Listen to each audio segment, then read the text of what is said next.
Finally, in this last part, we're going to look at the social policies of Hitler and further ways in which he consolidated his power in society. So, in terms of social control, one of the key elements of that was the Hitler Youth Organization. And in part there, so you have the Hitler Youth, you have control of schools and churches. You'll see that there will be trade unions get merged with employers' societies and sort of this corporatist structure, and eventually those are gotten rid of. Um, the power of state governments are actually ultimately curtailed. Military have to swear oaths of allegiance. That's part of this sort of social control, but I think that the Hitler Youth is sort of the best example of that. When you're talking about the Hitler Youth, this was something that initially there was both a boys and a girls section of the Hitler Youth, and it started off relatively small, but within a few years it became mandatory that all children that fit the racial description of the Nazis was something that they all had to go to Hitler Youth. They had to be part of Hitler Youth. Now, one of the things that they did there is that they had, when you would go to these Hitler Youth camps, they would have all sorts of activities. They would have, team building exercises. There would be often very large rallies that they would be at, and Hitler and other key members of the Nazi Party would show up. Initially, nobody. I mean, bear in mind when you're thinking about Hitler and Nazi Germany that in the early 30s, nobody knows really that war is coming, other than people in the Nazi Party itself.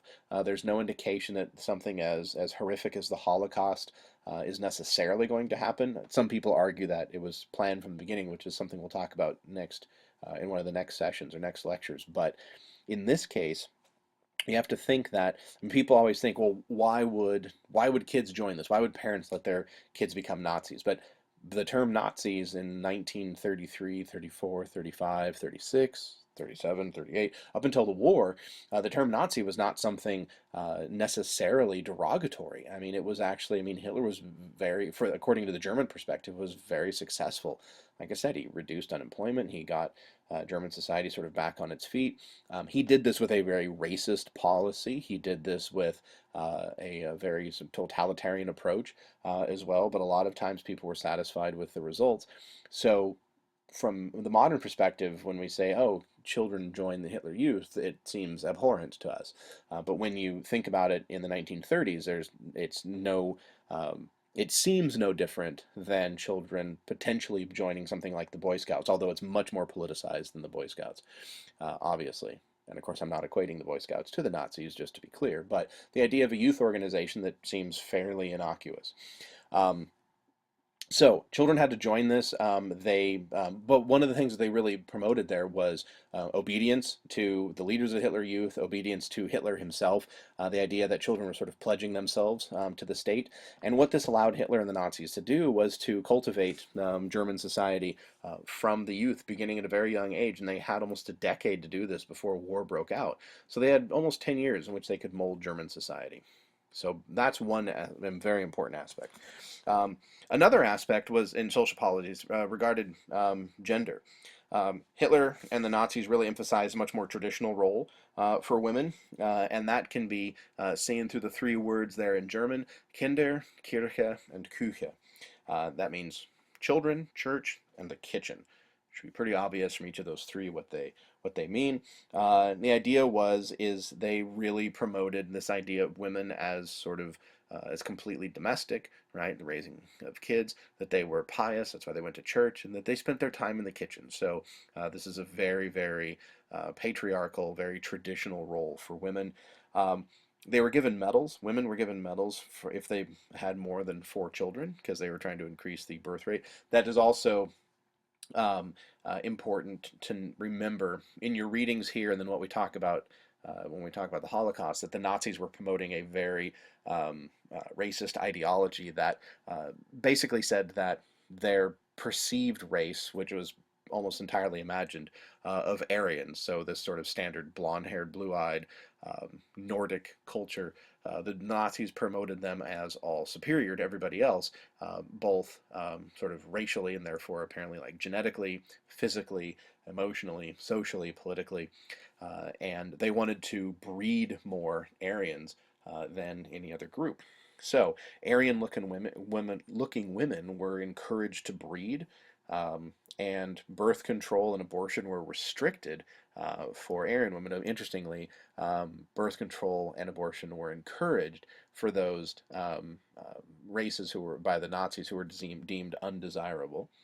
Um, it was also okay, even though they promoted this sort of standard patriarchal approach, women were compensated for having children with Nazi Party members, even if they weren't married.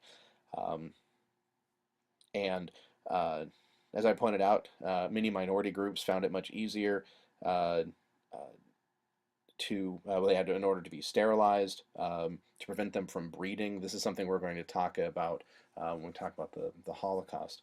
Um, Aryan-looking children were stolen from Poland and other occupied territories, given to German families to raise, and they were often lied about their origins and told they were war orphans.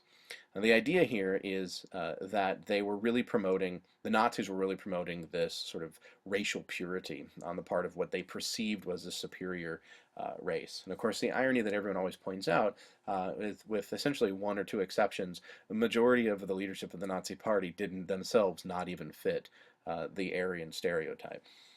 But they wouldn't let you question that in the first place. It also, by promoting this notion of femininity, it also promoted this notion of masculinity, that there was this good, strong, Germanic male identity that men needed to embrace, and they had to be strong, and they had to care for their families, they had to fight for their country. I mean, this is in some cases that's no different, but in other societies, but it's definitely tied up with these notions of Aryan supremacy.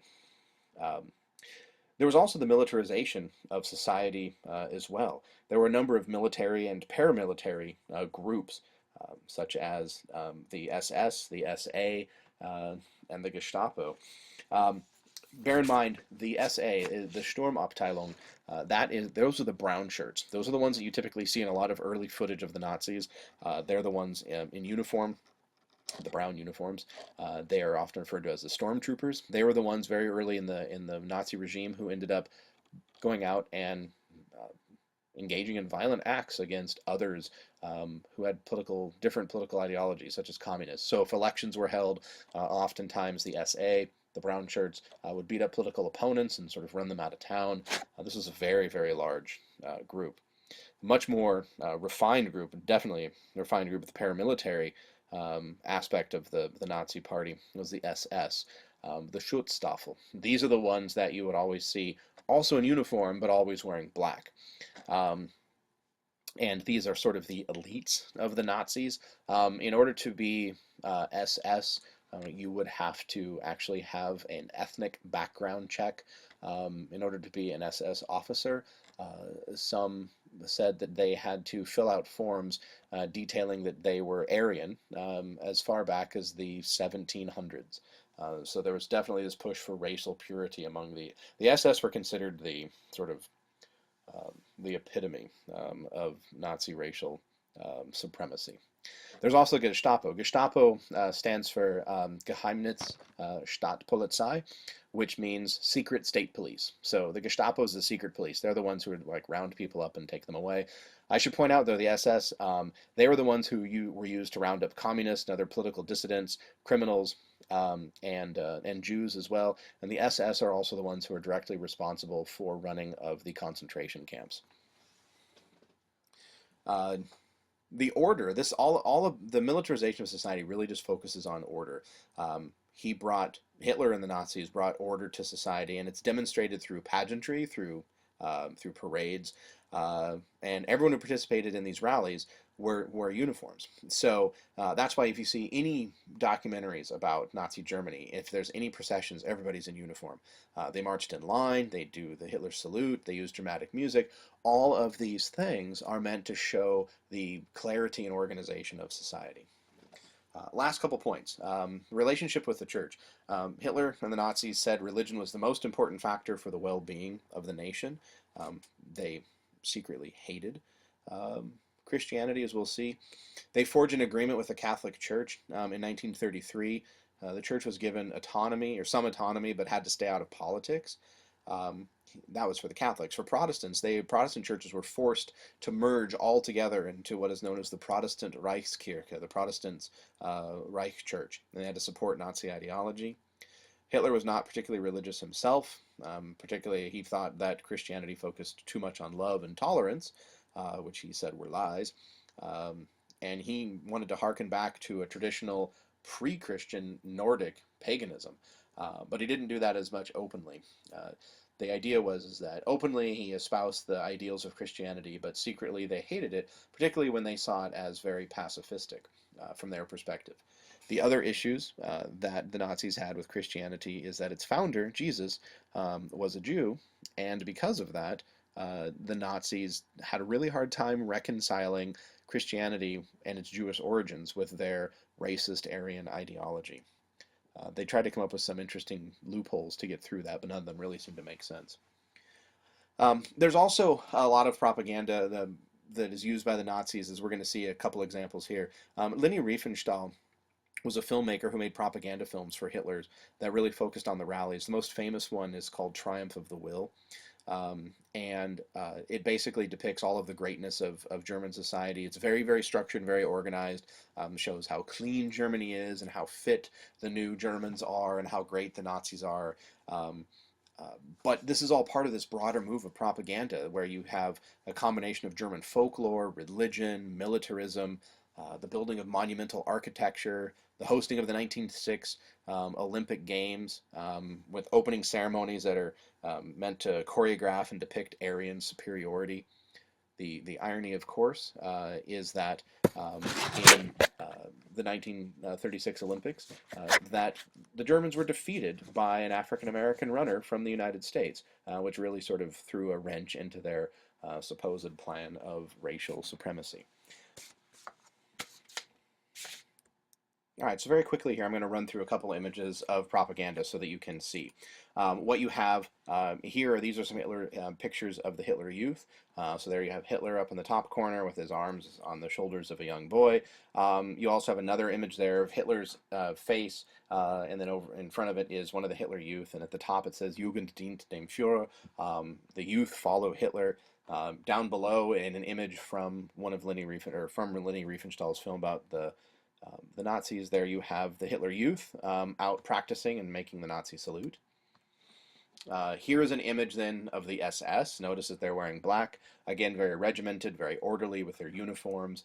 They have these standards with eagles and swastikas on them that are reminiscent of and essentially copied from, except for the swastika part, copied from Romans as well, another one of those fascist elements.